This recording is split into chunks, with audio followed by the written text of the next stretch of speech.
একটু প্রশ্নটা করে রাখি, আপনি জামাতকে বলছেন জামাতের মধ্যে আপনি অনেক রিজিডিটি দেখেন, কিন্তু আমি জামাতের মধ্যে সবচেয়ে ফ্লেক্সিবিলিটি দেখি, কারণ জামাতের নেতাদের সঙ্গে যখন কথা বলি তারা পাবলিক মিটিংয়েও এটা বলেন, এবং আমাদের সাথে সাক্ষাৎকার দেওয়ার সময়, ইন্টারভিউ দেওয়ার সময় তো তারা বলেনি যে জামায়াতে ইসলামী বিভিন্ন সময় বিভিন্ন রাজনৈতিক দলের সাথে বিভিন্ন ধরনের জোট করেছে, একসঙ্গে পথে হেঁটেছে, এবং রাজনৈতিক দলগুলো জামাত যখন সঙ্গে থাকে তখন তাকে জঙ্গি বলে, যখন সঙ্গে থাকে তখন সঙ্গী বলে, সঙ্গে না থাকলে তখন জঙ্গি বলে। এটা তারা গর্ব নিয়ে বলে। তার মানে তারা বিভিন্ন সময় বিভিন্ন জায়গায় তো গিয়েছে, আজকে আওয়ামী লীগের সঙ্গে, কালকে বিএনপির সঙ্গে, পরশু এনসিপির সঙ্গে, তরশু হেফাজতের সঙ্গে, চতুর্থ দিন চরমনায়ের সঙ্গে, যাদের সাথে কোনো রাজনৈতিক আদর্শে তাদের কোনো মিল নাই, তারপরেও তারা যাইতে চায়।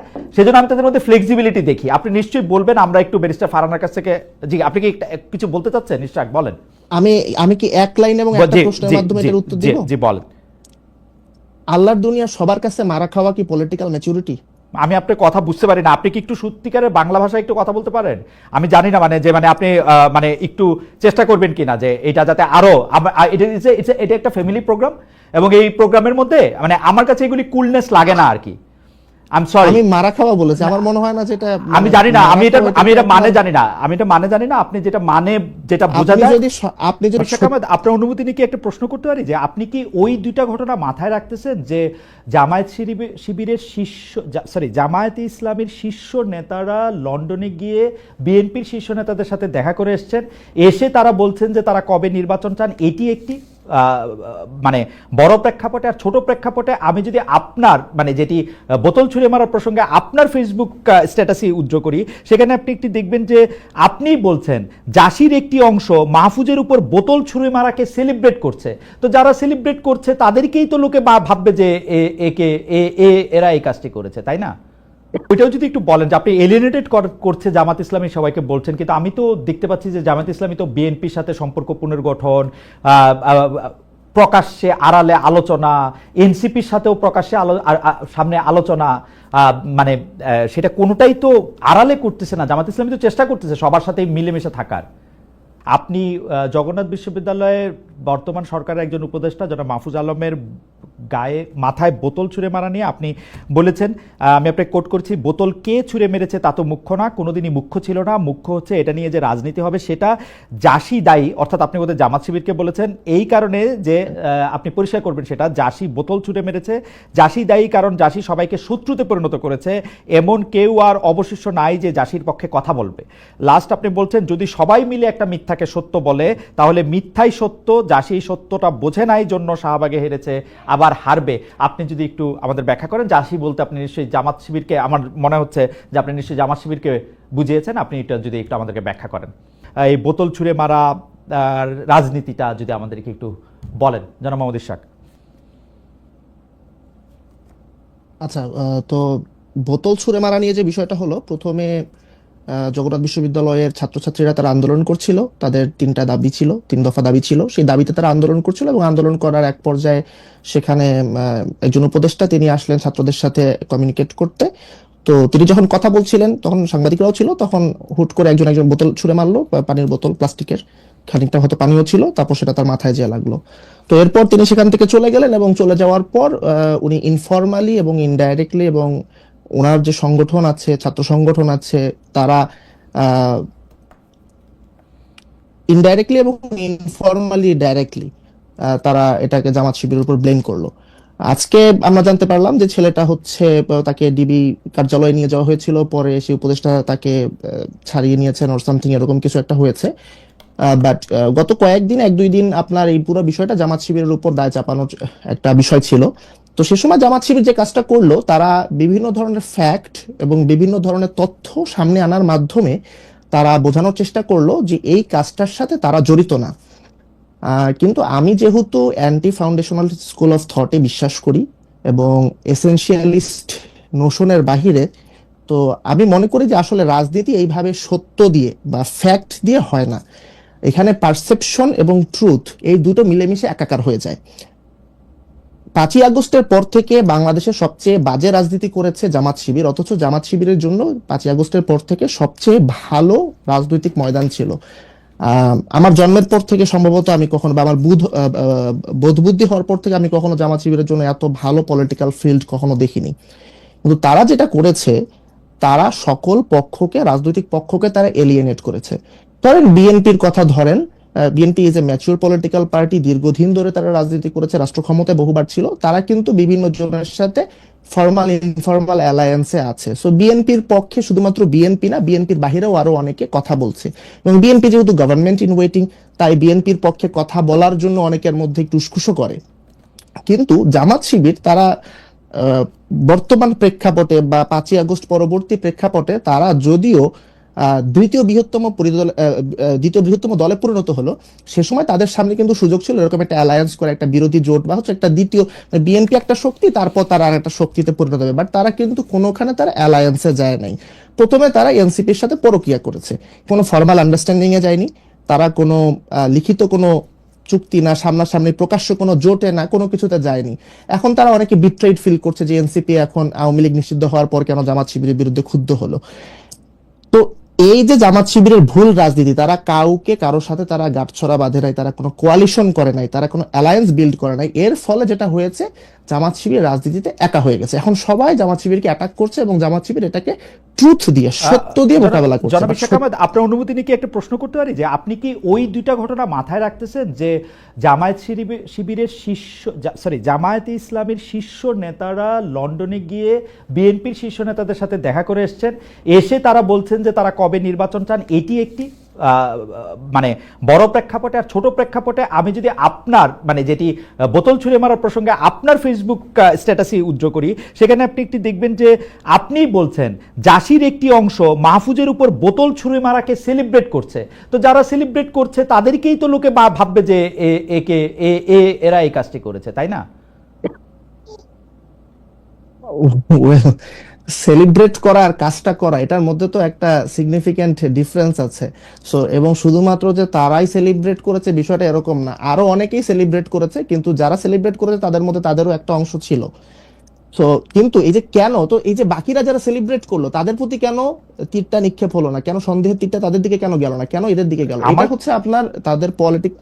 জি, আপনি ওইটাও যদি একটু বলেন যে আপনি এলিয়েনেটেড করছে জামাত ইসলামী সবাইকে বলছেন, কিন্তু আমি তো দেখতে পাচ্ছি যে জামাত ইসলামী তো বিএনপির সাথে সম্পর্ক পুনর্গঠন, প্রকাশ্যে আড়ালে আলোচনা, এনসিপির সাথেও প্রকাশ্যে সামনে আলোচনা, মানে সেটা কোনোটাই তো আড়ালে করতেছে না। জামাত ইসলামী তো চেষ্টা করতেছে সবার সাথে মিলেমিশে থাকার। একটা হচ্ছে আপনার কম্পিটিটিভ পলিটিক্সে আপনি সবার সাথে ডায়ালগ করবেন, আর কোয়ালিশন বা জোট গঠন এই ধরনের বিষয়গুলো ডিফারেন্ট। আমরা যেহেতু এখন পর্যন্ত ফার্স্ট পাস্ট দ্য পোস্ট সিস্টেমে আছি, অর্থাৎ হচ্ছে মেজরিটি ভোটে আমাদের হচ্ছে নির্বাচন হয়, আমাদের তো এখানে রিপ্রেজেন্টেটিভ পিআর সিস্টেম না, প্রপোর্শনাল রিপ্রেজেন্টেশন সিস্টেম না। সো এখানে ভোটের আগেই কিন্তু জোটটা গঠন হয়। প্রপোর্শনাল রিপ্রেজেন্টেশনে সাধারণত জোট গঠনটা হচ্ছে আপনার নির্বাচনের পরে হয়, সরকারের সময় যে। তো এখন জামাত কি বিএনপির সাথে জোটে গিয়েছে বা এই ধরনের কোনো আলোচনা আমি কিন্তু দেখিনি। হ্যাঁ, তারা কথা বলেছে, ডায়ালগ তো তারা সবাই করছে। জোটের প্রসঙ্গ তো নির্বাচনের সময় আসুক, তফসিল ঘোষণা হোক, তারপরে তো এটা তো সময় আছে। মানে জামায়াত এনসিপির সাথে নির্বাচন, মানে আমি বোঝার জন্য, যারা মোহাম্মদ ইশাক বেয়াদবি নেবেন না, আপনি বোঝার জন্য আমি বলতেছি, মানে আপনি কেন এটা ভাবতেছেন যে জামায়াত আর এনসিপির সাথে জোট করবেই না, বা জামায়াত আর বিএনপির সাথে জোট করবে, এটা কি শেষ কথা বলে দেওয়ার সময় এসছে কিনা? কারণ আমি দেখতে পাচ্ছি যে জামায়াত চেষ্টা করতেছে আসলে কারো না কারোর সাথে থাকার। আচ্ছা, মানে এটা আমার দেখা, কারো না কারোর সাথে থাকার চেষ্টা করছে। এখন যদি জামাত এনসিপি কে দ্বিতীয় বৃহত্তম দল হিসেবে স্বীকৃতি দিয়েই দেয়, এই স্বীকৃতিটা এনসিপির এখনো প্রাপ্য কিনা এটার তো কোনো মেজারমেন্ট আমাদের কাছে নাই। কিন্তু যদি সেটা না হয়, যদি আপনার জামাত দ্বিতীয় বৃহত্তম দল হয়, তাহলে তো আমাদেরকে এটা মাথায় রাখতে হবে, রাজনীতিতে প্রধান দুইটা দলের মধ্যে কখনো কোনো জোট হয় না। জোট হয় হচ্ছে আপনার 1 আর 3, 2 আর 3 বা 2 আর 4। সো এইরকম কোথায় হয়েছে? এনসিপির সাথে যদি জামাত যদি কোনো কংক্রিট কোনো ডায়ালগে আসতো, তাহলে নিশ্চয়ই জামাত এই ধরনের ব্যাশিং এর সম্মুখীন হতো না, এরকম বিরোধিতার মধ্যে পড়তো না। তারা যেটা করেছে, এটা এই ধরনের বাজে পলিটিক্স কেউ করে না। আপনি নিজের দলের লোক দিয়ে অন্য আর একটা দল গঠন করে দিচ্ছেন, এই পলিটিক্স শুধুমাত্র জামাত ইসলামের দ্বারাই সম্ভব। কিন্তু আওয়ামী লীগ আমাদেরকে দেখাইছে না যে একটা হাসি খুশি বিরোধী দল রাখা সম্ভব, জাতীয় পার্টি। আচ্ছা, আর জামাতে ইসলামী তো জামাতে ইসলামী তো বিএনপি সেই হাসি খুশি বিরোধী দলটাও হইতে পারে, মানে সেই সম্ভাবনা তো আমি দেখতে পাচ্ছি আসলে। মানে আমি যদি প্রশ্নের খাতিরে আপনাকে জানতে চাই আর কি, আমার মনে হয় না যে আপনার দেখেন এটা তখনই হতো যখন বাংলাদেশে আমরা যদি ধরে নেই যে বাংলাদেশে যে দলের কার্যক্রম, আওয়ামী লীগের কার্যক্রম নিষিদ্ধ করা হয়েছে, ছাত্রলীগকে ব্যান করা হয়েছে, এই দলটা যদি এখনো ফ্যাক্টর থাকে তখন আপনি একটা গৃহপালিত বিরোধী দল রাখতে পারেন। কিন্তু আমি মনে করি আওয়ামী লীগ থেকে ম্যাস মাইগ্রেশন হবে। এখানে খুব একটা ইন্টারেস্টিং ঘটনা ঘটেছে বাংলাদেশের এবং গ্লোবাল হিউম্যান রাইটস এর ইয়েতে, এটা আমাদের একটা রিমার্কেবল অ্যাচিভমেন্ট। এটা দেখেন, আমরা কিন্তু কোনো ইন্ডিভিজুয়ালের এগেনস্টে রিভেঞ্জ নিচ্ছি না, কোনো ইন্ডিভিজুয়ালকে পলিটিক্স থেকে ব্লকও করছি না, আমরা ফ্যাসিস্ট পার্টিকে আমরা টার্গেট করেছি। এখানে যারা হিটার্টো ফ্যাসিস্ট ছিল এবং যারা এই দলের সাথে নানানভাবে নানান কারণে যুক্ত ছিল, ব্যক্তিগত কারণ থাকতে পারে, আপনার প্রলোভন থাকতে পারে, কোর্শন থাকতে পারে, তারা কিন্তু পলিটিক্সে রিহেবিলিটেট হবে। সো আমি মনে করি এটা ম্যাস মাইগ্রেশন হবে, তারা অন্যান্য দলে চলে যাবে। অন্যান্য দলে চলে যাওয়ার পর সেখানে তার সুযোগ আমি মনে করি নাই। এখন যদি আওয়ামী লীগ কোনোভাবে কামব্যাক করে তখন সে ইকুয়েশন, আওয়ামী লীগের কামব্যাকটা আমি দেখতে পাচ্ছি না, সুতরাং ওইটা আলোচনা বাইরে থাক। কিন্তু আপনি আমাকে একটু যদি ছোট্ট করে একটু বলেন যে আপনি বিএনপি, জামায়াত, এনসিপির কথা বলতেছিলেন, আপনি বলতেছিলেন 1 নাম্বার বা 2 নাম্বার দল। যদি আমি বিএনপিকে প্রথম সবচেয়ে বেশি জনপ্রিয় রাজনৈতিক দল বলি এককভাবে, দ্বিতীয় যদি জামায়াতকে বলি, এই প্রথম আর দ্বিতীয়ের মধ্যে তফাৎ কতটুকু, বা দ্বিতীয় যদি আপনি এনসিপিকে বলতে চান, তাদের প্রথম, দ্বিতীয়, তৃতীয়ের মধ্যে থেকে আসলে তফাৎটা কত? মানে তারা কি খুব কাছাকাছি প্রতিপক্ষ, বিএনপি, জামায়াত,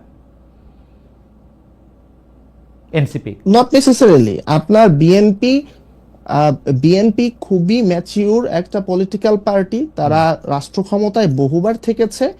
দেখেন, বাই দা ওয়ে, আমি যখন বিএনপি কে ম্যাচিউর পলিটিক্যাল পার্টি বলছি এবং রাষ্ট্র ক্ষমতায় বহুবার তারা ছিল এটা বলছি, এর মানে কিন্তু আমি এটা বোঝাতে চাচ্ছি না যে বিএনপি অনেক ভালো কাজ করছে। রুট লেভেলে, গ্রাসরুট লেভেলে বিএনপির ব্যাপারে অনেকের অনেক গ্রিভেন্সেস আছে এবং এটা বাংলাদেশের political reality. I don't think যে বিএনপির এটা কোনো মানে এটা এড়ানোরও কোনো উপায় আছে। বাট আপনার রাষ্ট্র ক্ষমতায় যাওয়ার ক্ষেত্রে বা এই যে 5ই আগস্টের পর থেকে যে পলিটিক্স, এটা বিএনপির মতন এত ম্যাচিউরলি আর কেউ হ্যান্ডেল করতে পারে নাই। বিএনপি খুবই ওপেন মাইন্ডেড থেকেছে, যে কারোর সাথে সময়ে সময়ে সে পার্টনার চেঞ্জ করার দিকেও উইলিংনেস দেখিয়েছে, রেটরিকে সে ফ্লেক্সিবিলিটি রেখেছে। কিন্তু জামাতের ক্ষেত্রে যে আপনার মানে ইউনিক যে বিষয়টা, এবং এটা ইন এ নেগেটিভ সেন্স আমি বলবো, সেটা হচ্ছে জামাত এক্সট্রিমলি রিজিড। এবং আমি মনে করি যে ডক্ট্রিনাল একটা ব্যাপার, কারণ যদি ডক্ট্রিনাল ব্যাপার হতো তাহলে ধরে 1940s জামাতের যে ডক্ট্রিন, সেই ডক্ট্রিন দিয়ে তো 2025 সালে জামাতের কার্যক্রম ব্যাখ্যা করা সম্ভব না। একসময় তো জামাতে আপনার আইনজীবী হওয়াই নিষিদ্ধ ছিল, হ্যাঁ, স্কুল কলেজে পড়াশোনা, তারপর শিক্ষকতা, এগুলো জামাতে আপনার ডক্ট্রিনে নিষিদ্ধ ছিল। বাট সেখান থেকে কিন্তু তারা আপগ্রেড করেছে। কিন্তু তাদের মধ্যে একটা লিডারশিপ আমি দেখি যে একটা ক্যারিসমেটিক একটা লিডারশিপের অভাব আছে। সো এখানে তারা কোয়ালিশন বিল্ড করতে পারছে না। প্রধান বিরোধী দল যে হবে, আপনার ধরেন, আমি কি একটা মিনিট আপনাকে চেয়ে নিতে পারি? জি প্লিজ। আপনার ধরেন হাসিনা তো স্বৈরাচার ছিল, ইভেন হাসিনাও কিন্তু সে একা স্বৈরাচার না। পৃথিবীর কোন স্বৈরাচারী একা থাকে না, তার কিছু একটা সিলেক্টরেট থাকে, তার কিছু হেঞ্চম্যান থাকে। সো তারও একটা জোট ছিল। আমি যেটা বলতে চাচ্ছি, দেখেন বিএনপির ইনফর্মাল ফর্মাল একটা জোট আছে, জামাতের সেই জোটটা কি? এবং ধরেন জামাতের পক্ষে কথা শুধু জামাত বলে। আগে তো ধরেন শাহ আব্দুল হান্নানের মতন সিভিল সোসাইটির 1-2 জন ছিলেন, এখন সেই শাহ আব্দুল হান্নানটাও জামাতের নেই। সো জামাতের যে প্রবলেমটা, সে কোনো কোয়ালিশন করতে পারছে না, সে কোনো কোয়ালিশন পার্টনার খুঁজে পাচ্ছে না, এই জন্য সে নিজেকে সবখান থেকে এলিয়েনেটেড ফিল করছে। এটা যতটা না ফিল আমি বলবো তার চেয়ে বেশি এটা হচ্ছে তার নিজস্ব মিকিং, সে নিজেই এটা করেছে। ওকে, আমি একটু প্রশ্নটা করে রাখি। আপনি জামাতকে বলছেন জামাতের মধ্যে আপনি অনেক রিজিডিটি দেখেন, কিন্তু আমি জামাতের মধ্যে সবচেয়ে ফ্লেক্সিবিলিটি দেখি। কারণ জামাতের নেতাদের সঙ্গে যখন কথা বলি, তারা পাবলিক মিটিংয়েও এটা বলেন, এবং আমাদের সাথে সাক্ষাৎকার দেওয়ার সময়, ইন্টারভিউ দেওয়ার সময় তো তারা বলেনি যে জামায়াতে ইসলামী বিভিন্ন সময় বিভিন্ন রাজনৈতিক দলের সাথে বিভিন্ন ধরনের জোট করেছে, একসঙ্গে পথে হেঁটেছে, এবং রাজনৈতিক দলগুলো জামাত যখন সঙ্গে থাকে তখন তাকে জঙ্গি বলে, যখন সঙ্গে থাকে তখন সঙ্গী বলে, সঙ্গে না থাকলে তখন জঙ্গি বলে। এটা তারা গর্ব নিয়ে বলে। তার মানে তারা বিভিন্ন সময় বিভিন্ন জায়গায় তো গিয়েছে, আজকে আওয়ামী লীগের সঙ্গে, কালকে বিএনপির সঙ্গে, পরশু এনসিপির সঙ্গে, তরশু হেফাজতের সঙ্গে, চতুর্থ দিন চরমনায়ের সঙ্গে, যাদের সাথে কোনো রাজনৈতিক আদর্শে তাদের কোনো মিল নাই, তারপরে তারা যাইতে চায়। সেজন্য আমি তাদের মধ্যে ফ্লেক্সিবিলিটি দেখি। আপনি নিশ্চয়ই বলবেন, আমরা একটু ব্যারিস্টার ফারহানার কাছ থেকে, জি আপনি কি কিছু বলতে চাচ্ছেন? নিশ্চয় বলেন। আমি কি এক লাইন এবং একটা প্রশ্নের মাধ্যমে এটার উত্তর দিব? জি বলেন। আল্লাহর দুনিয়া সবার কাছে মারা খাওয়া কি পলিটিক্যাল ম্যাচুরিটি? আমি আপনার কথা বুঝতে পারি না, আপনি কি একটু সত্যিকারের বাংলা ভাষায় একটু কথা বলতে পারেন? আমি জানি না মানে আপনি মানে একটু চেষ্টা করবেন কিনা যে এটা যাতে আরো, এটা একটা ফ্যামিলি প্রোগ্রাম, এবং এই প্রোগ্রামের মধ্যে মানে আমার কাছে এগুলি কুলনেস লাগে না আর কি। আই এম সরি, আমি মারা খাওয়া বলেছি, আমার মনে হয় না যেটা আমি জানি না, আমি এটা মারা আমি এটা খাওয়া মানে জানি না, আমি এটা মানে জানি না, আপনি যেটা মানে যেটা বোঝা আপনি যায়। যদি আপনি যদি সবার কাছে বিটেন আপ হন, মানে আপনি যদি সবার কাছে মার খান, মার হেরে খান, যান মার খান। হ্যাঁ, তো মারা খাওয়া, তো হ্যাঁ, এটা এটা মানে মারা খাওয়া, এটা কেন ওকে, আমি জানি না, ঠিক আছে। আমার মনে হয় যে আপনাকে আসলে আপনার দর্শকরা বা ওরা নিশ্চয়ই আপনাকে বুঝতে পারছেন আপনি কি বলছেন, আমি বুঝি আর না বুঝি।